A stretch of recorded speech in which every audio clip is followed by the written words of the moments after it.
السلام علیکم، عثمان آپ لوگوں سے شیئر کروں گا کہ یہ 3 مثالیں ہیں جن سے یہ پتہ چل رہا ہے کہ کس حد تک غلط انفارمیشن ہمارے علم کا حصہ بن چکی ہے اور ہمیں تحقیق کرتے رہنے کی ضرورت ہے۔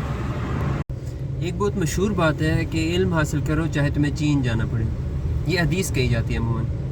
آپ لوگوں کو صحیح حدیث میں اس کا ریفرنس ملے تو میرے ساتھ ضرور شیئر کرنا ہے آپ لوگوں نے۔ ایک اور بات عموماً کہی جاتی ہے کہ اللہ تعالیٰ اپنے بندوں سے 70 ماؤں سے زیادہ پیار کرتے ہیں۔ 70 ماؤں والی حدیث کا ریفرنس آپ لوگوں کو ملے تو میرے ساتھ ضرور شیئر کرنا ہے آپ لوگوں نے۔ پھر ایک اور بات بڑی مشہور ہے کہ الجنت تحت اقدام الامہات، ایک حدیث کہی جاتی ہے کہ جنت ماؤں کے قدموں تلے ہے۔ اس حدیث جو کہا جاتا ہے، صحیح حدیث میں اس کا ریفرنس ملے تو میرے ساتھ ضرور شیئر کرنا ہے آپ لوگوں نے۔ تحقیق کرتے رہا کریں اور مجھ سے بھی کہیں کہ تحقیق کرتے رہا کروں۔ جزاکم اللہ خیر۔